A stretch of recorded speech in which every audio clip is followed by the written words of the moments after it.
छत्तीसगढ़ के भुइया माँ चिड़ैया बोले, मोर छत्तीसगढ़ के भुइया माँ चिड़ैया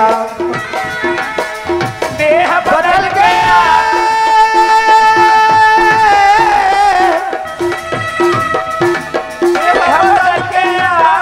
कन्हैया बोले, सुनो सुनो मोर छत्तीसगढ़ के भुइया माँ चिड़ैया बोले ना, मोर छत्तीसगढ़ के भुइया माँ चिड़ैया बोले।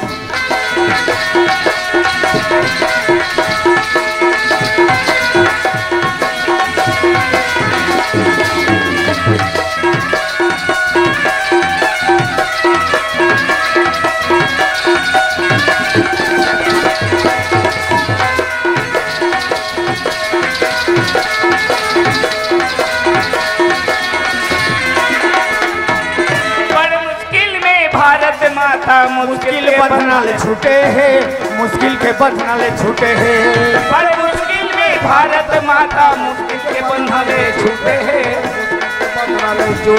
अमर सिंह एक दिन आजाद रही हमार देश है, वो समय बड़े बड़े नेता मंत्री हमारे देश ला आजाद मुक्ति करे खातिर अपन जीवन ला बलिदान में दे दी।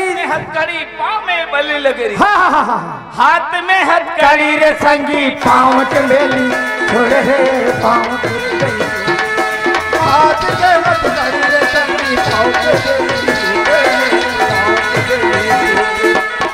अमर सिंह इनकलाब जिंदाबाद, इनकलाब जिंदाबाद, इनकलाब रास्ता रे नैया बोले रे मोर छत्तीसगढ़ के भुइया माँ चिड़ैया बोले, मोर छत्तीसगढ़ के भुइया माँ चिड़ैया बोले। देह बदल गया, देह बदल गया, कन्हैया बोले सुनो सुनो छत्तीसगढ़ के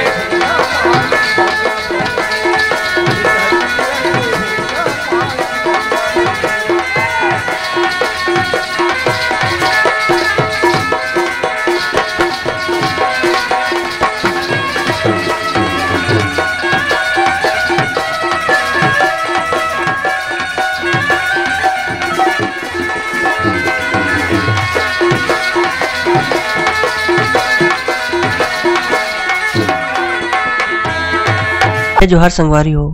अगर आप मन ला हमार वीडियो पसंद ही तो वीडियो ला लाइक करो और चैनल ला सब्सक्राइब जरूर करो, और हाँ बेल आइकन ला जरूर दबाओ ताकि हमार नवा अवैया वीडियो आप मन ला सबले पहले मिले। जय जोहार, जय छत्तीसगढ़।